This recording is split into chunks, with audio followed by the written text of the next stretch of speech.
Here we are back with the second presentation, which is going to be again the guidelines to be successful in interviews. I'm sure this presentation will take away your phobias about interviews.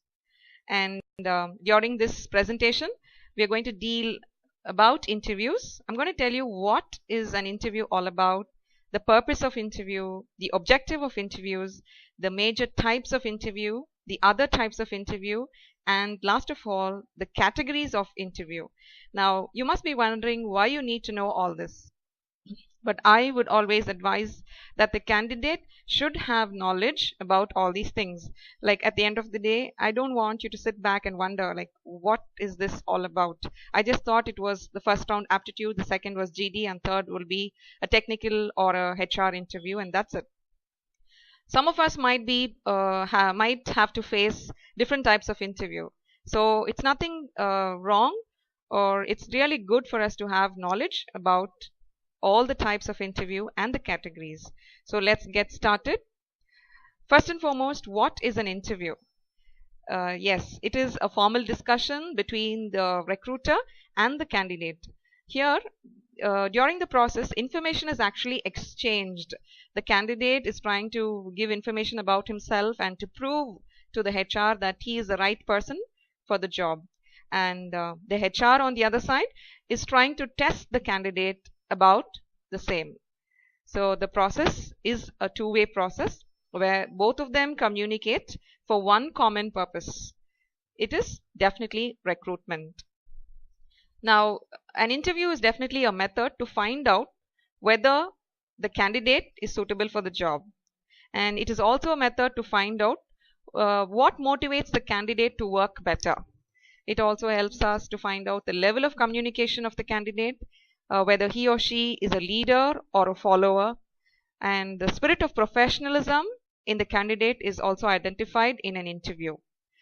Once again, it's a two-way process, and the candidate and the evaluator evaluate each other. When we look at people, we definitely take an opinion, whether good or bad. Let's leave that issue.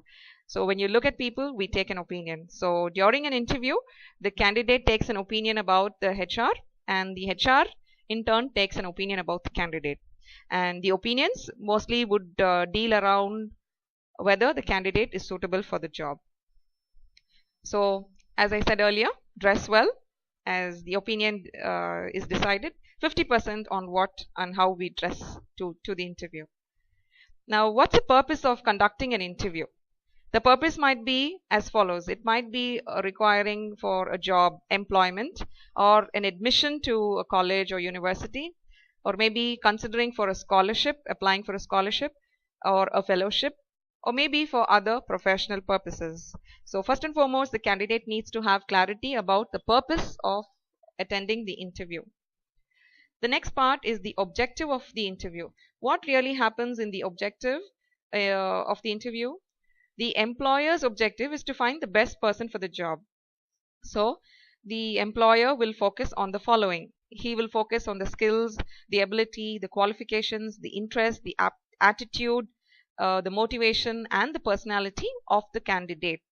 And the candidate's objective would be to prove that the candidate is the most suitable person for the job. So the candidate can focus on the following. He could focus on the function and the position of the job offered, the ability, the interest, the adaptation into the organization, and how effective the individual can contribute for the betterment of the organization as well as self. So this is the objective of the employer as well as the candidate. Moving on to the major types of interview. The major types of interview are unstructured, semi-structured, and structured. So what is an unstructured interview? It is a spontaneous conversation, and it has no particular order. It has no guidelines. The interviewer can just pick up any question from any part of the resume or any question from anywhere. It can be a situational question or a question on general knowledge or current events. It can be anything, unstructured. For example, a situational question might be like, the norms of the company is they do not permit a couple to work for them. So it so happened that the candidate found his better half in the same company, and it's now point at a time for them to get married. So what would these people decide? So this might be a situational question to the candidate, and the candidate should not overreact to the situation. Like, you cannot jump up and say, I'm not a person like that. You are a human being, and letting through emotions happen in your life, of course it's natural. So try not to prove yourself so saintly. Emotions can turn on at any time for anybody. So first and foremost, the candidate must have the ability to imagine himself into the particular situation as mentioned by the HR.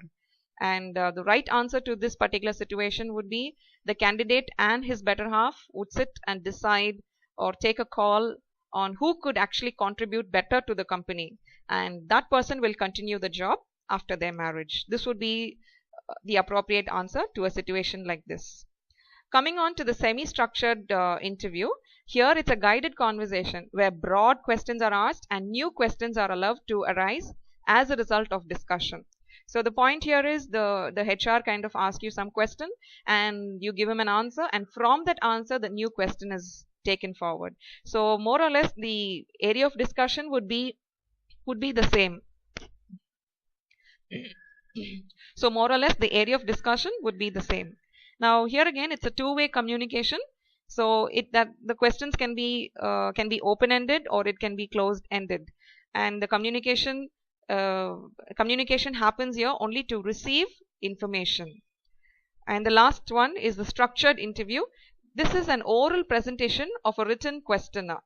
Like more or less they give you a questionnaire and ask you to answer, and then your answers have been rated, and they kind of decide what kind of a personality you are, etc. Now looking at the other types of interview, now these types of interviews are not very famous, but it is conducted in certain requirements. For example, a stress interview. This is conducted to determine how the individual can handle stress and pressure. So here the candidate is expected to remain calm, to have a sense of humor, to avoid getting angry, or to avoid being defensive. The next one is the group interview. This is quite in fashion these days. This provides information about the candidate's abilities to blend in a team, and it also gives knowledge about the candidate's ability to lead a team. The position of the candidate is identified, whether he's a leader or a follower. So a group interview can consist of 8 members to 13 members in a group, and a topic is given, and the group members are asked to discuss the topic, and the recruiter remains a passive observer. Here the attitude of the candidate, the communication skills, the body language, the content of what the candidate is talking, everything would be noted by the HR. Now this kind of group interview helps the company to kind of eliminate people quickly. This helps in quick elimination of candidates who are common for recruitment. The next one is talking about a meandering style, usually used in inexperienced interviewers. Now when the HR is a fresh person, he relies on the candidate to lead the discussion.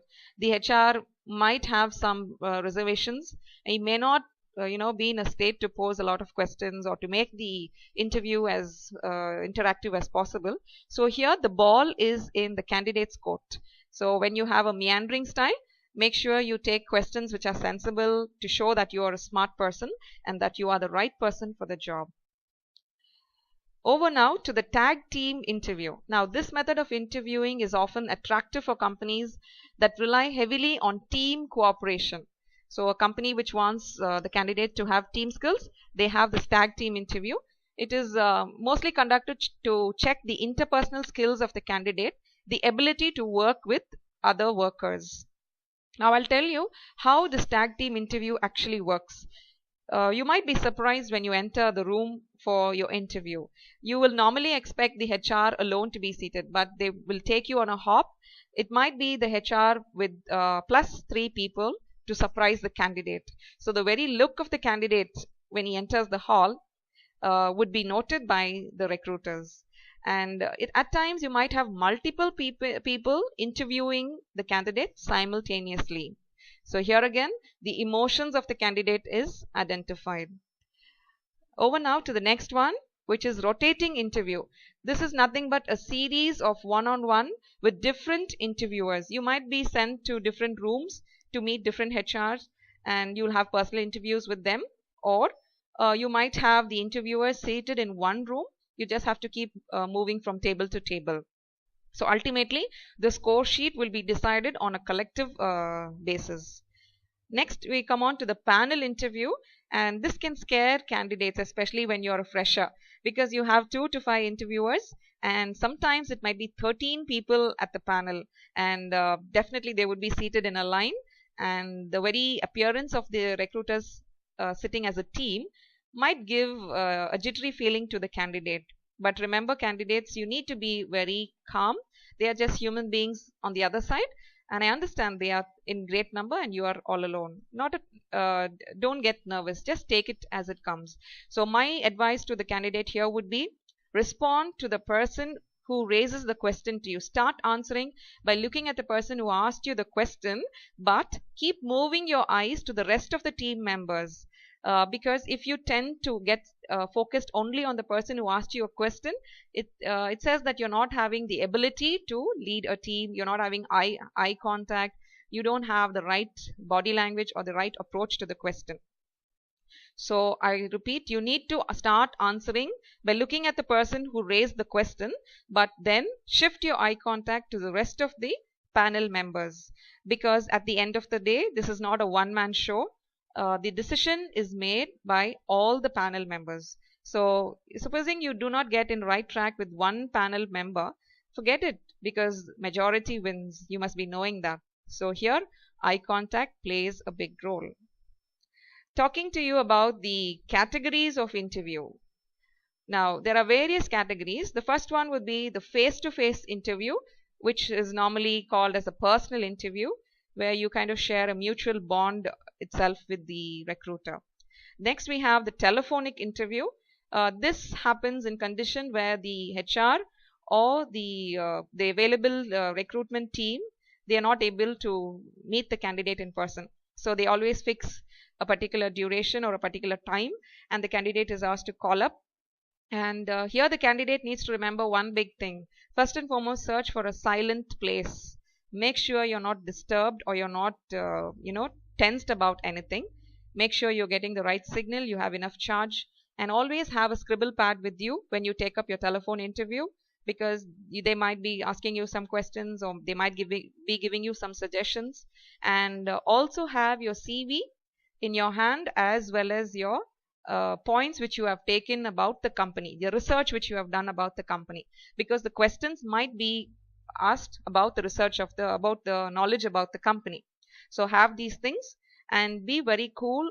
Do not raise your tone. And supposing you did not hear the sentence right, use your manners and ask for a repetition of the question, or if you did not understand, ask for a rephrasing of statement. So be very, very courteous, because it's only your voice that decides the results. Moving on to the video interview. This is very famous these days with all the technology we have in the 21st century. For example, Skype. Here again, you need to select a proper location. Make sure you're dressed in your formal clothing, and make sure that you have a fresh look or a smart look. Not forgetting your professional grooming tips. Remember the tips I gave you in the previous presentation. If you forgot it, you may go through the previous presentation. And also have a scribble sheet, have the CV with you, have the research you made about the company, and just be very cool, because your facial expression and your voice will decide your results. Sometimes you might have to take up presentations. They might give you a topic on the spot, maybe related to your technical area or your subject of study or your area of interest. So when you mention your area of interest, be sure to even give a presentation if asked. So your presentation normally should be of 2 to 3 minutes, and it should be very, very crisp. And we do not encourage students to have a PPT, because you never know what's the topic. Sometimes it might be an open-ended topic. It might be the topic of the candidate's choice. So here you are at an advantage. But at times the recruiter would specify that you need to take a presentation on a particular topic or a particular domain. So be prepared to give your presentation in a very crisp manner that doesn't make the HR get bored. Talking about the next category, which is the behavioral interview. Here purposely they would just create a situation, and the HR would sit back watching what the candidate would do or how the candidate behaves. For example, one interview in which the HR actually dropped a handkerchief by the door, and that was purposely dropped, and the HR sat for recruitment. So the task was whether the candidate observes the handkerchief, and if the candidate observes the handkerchief, what he actually does. Does he pick it up and looks for the owner, or does he pick it up and put it aside, or he picks it up and drops it, or he just trespasses over it. So this is just a small example of a behavior interview. And another example of a behavior interview is you go in for your recruitment, but the interviewer may not ask you to sit, but the candidate in his most excited state would automatically take his seat. So here again behavior decides. Or the HR may not greet you when you come in, so you get the candidate might get hesitant. So you just have to be calm and hold patience. This is the suggestive measures to be successful for behavior interview. Now the examples I gave you are just examples. It might differ according to the requirement of the job. Moving on to one-on-one interview. Here again this is more like you move on to meet different HRs, and you might get questions repeated, but make sure you are meeting each HR for the first time. So you need to have that same energy and that same enthusiasm answering your questions. You cannot tell him that I was just asked this question by the previous HR. No. Yeah, actually your patience are tested. So be very subtle and try to enjoy your interview. Do not take it with a stressful attitude. The next one is the second interview or the follow-up interview.